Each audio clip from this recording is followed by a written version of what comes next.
Bismillahirrahmanirrahim. Assalamualaikum warahmatullahi wabarakatuh. Innal hamdalillah wassalatu wassalamu ala Rasulillah amma ba'd. Alhamdulillah, syukur kita kepada Allah Taala. Hari ini kita nak sentuh mengenai tajuk Al-Quran, tajuk dalam bab Quran lah. Baik. Boleh buka buku teks, muka surat ataupun bidang Quran, tilawah Quran, membaca surah Al-As ataupun muka surat 8. Kita gabungkan sekali membaca dan menghafaz surah Al-As. Okey, muka surat 8 dan muka surat 20. Benda yang sama juga, cuma kita sekalikan lah. Mana kita dah baca dan kita hafal terus. Baik, boleh buka muka surat 8. Baik, muka surat 8. Saya percaya surah Al-As ni surah yang biasa kamu dengar. Dan rasanya ramai yang dah hafal. Tapi yang kalau tak hafal pun, surah ni tak susah manalah, sebab ayat dia hanya 3 saja dan kita selalu dengar. Okay, baik. Yang pertama saya akan baca dulu. Yang kamu yang ada buku teks ataupun yang nampak apa yang Ustaz paparkan ni, boleh ikut sama-sama lah. Yang hafal pun boleh ikut, boleh hafazkan sama-sama. Baik, kita baca dengan tajuk yang betul. Bismillahirrahmanirrahim. Wal 'asr. Innal insana lafi khusr. Illa allazina amanu wa 'amilus solihati wa tawasaw bil haqq wa tawasaw bis sabr. Sadaqallahul azim. Baik. Surah yang pendek, ada 3 ayat saja, tapi maksudnya ataupun dia punya intisari surah ni sangat-sangat penting ataupun sangat besar sebenarnya. Okay, sebelum tu saya bacakan sedikit lah. Kita dah baca surah tu dan saya minta kamu hafal lepas ni. Dan saya baca sikit mengenai intisari surah tu ataupun surah tu berkaitan dengan apa. Okay, yang pertama, kita boleh info tu kita boleh baca sikit sebelum saya bagi penerangan. Merupakan surah yang ke-103. Surah Al-As diturunkan di Mekah. Okay, lazimnya surah di Mekah ni ialah surah-surah yang diturunkan sebelum hijrah Nabi SAW ke Madinah bersama dengan orang Muhajirin kan. Baik. Seterusnya, surah ini menerangkan tentang kepentingan masa. Okay, kepentingan masa. Wal 'as. Allah Ta'ala bersumpah demi masa. Ini sumpahan Allah Ta'ala demi masa. Innal insana lafi khusr. Sesungguhnya manusia itu semua dalam kerugian. Illa allazina amanu wa 'amilus solihat. Kecuali orang-orang yang beriman dan beramal soleh. Wa tawasaw bil haqq wa tawasaw bis sabr. Yang berpesan-pesan kepada kebenaran, hak, dan wa tawasaw bis sabr, dan berpesan-pesan dengan kesabaran. Maknanya Allah Ta'ala kata apa? Masa itu begitu penting bagi kita. Demi masa, kan? Seperti mana kita tahulah, kalau masa tu dah berlalu, kita tak boleh nak ulang balik dah. Tak boleh nak apa? Tunggu jap contohlah kan. Tunggu jap saya nak ulang balik, kan? Contoh. Nak ulang balik masa semalam tu kan. Contoh semalam dia lupa benda gara-gara yang terlupa nak buat benda ke apa, nak ulang balik tak boleh. Tak boleh. Sungguhnya manusia itu dalam kerugian kecuali orang yang beriman atau yang beramal soleh, yang mengerjakan suruhan Allah, yang beriman dengan apa yang diperintahkan oleh Allah, berpesan-pesan dengan kebenaran dan berpesan-pesan dengan kesabaran. Sentiasa berpesan-pesan, buat baik sama sendiri, kan, sama-sama mengingati. Saya bagi nasihat ni. Tu Allah Ta'ala kata apa? Itulah orang-orang yang tidak akan rugi dunia akhirat lah. Baik. So setiap perkara kita kena ada benda yang kita niatkan dan buat secara baik. Contohnya kita nak belajar ni kan.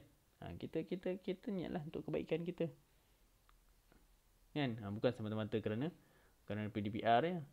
Kita belajar ni, lagi-lagi kita belajar ilmu agama ni, ilmu akhirat ni kan. Lagilah kita niatkan diri kita untuk kebaikan dunia akhirat.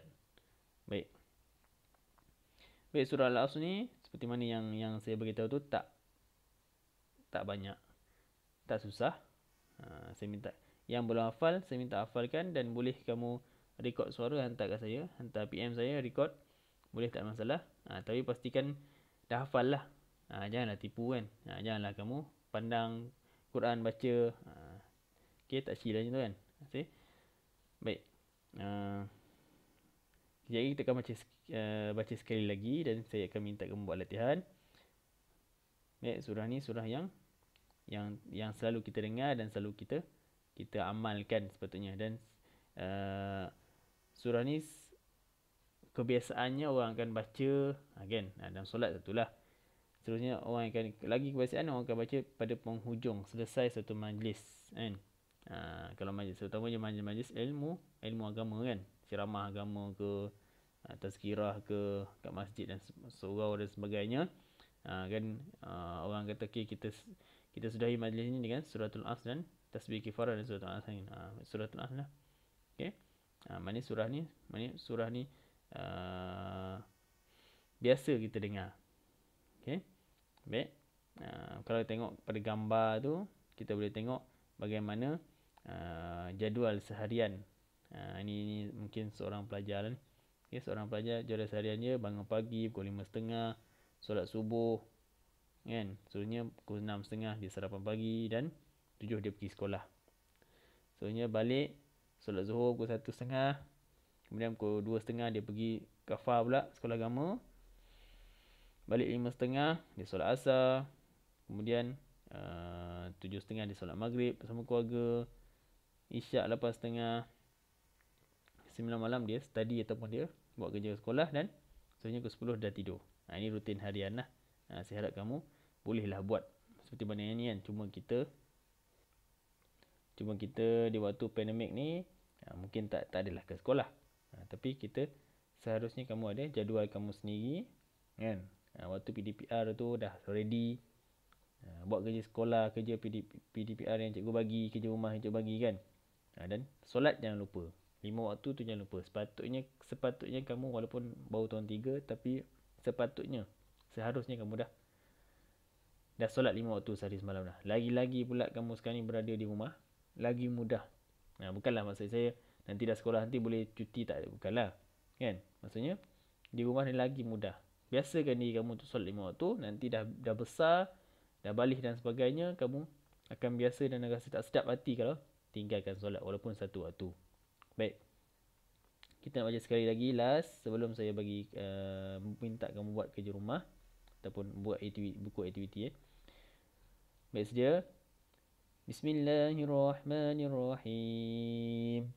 Wal 'asri innal insana lafi khusr illa allazina amanu wa 'amilus solihati wa tawasaw bil haqq wa tawasaw bis sabr.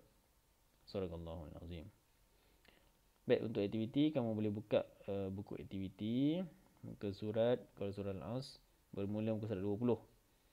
Okey, bermula muka surat 20, tapi ustaz nak kamu mula buat muka surat 21 lah. 21 ni ustaz bagi tahu banyak sikit untuk aktiviti ni sebab surah ni surah yang mudah. Yang dah hafal, kalau tak hafal lagi pun boleh buat lah kan. Ada petunjuk dia, ada buku teks Quran dan sebagainya. Baik, untuk muka surat 21 ni kamu just masukkan aja ataupun tanda right dan tulislah. Ni contoh dia dah bagi. Wal 'as kan. Baca dan tandakan jawapan yang betul. Okey. Innal, yang kedua tu. Yang kedua, innal, contoh innal insan contohnya. Okey. Right kat sini dan masukkan kat sini. Okey. Begitulah seterusnya sampai nombor berapa ni? Sampai nombor 5 kan. Okay, seterusnya muka surat 22. Baca mengikut turutan.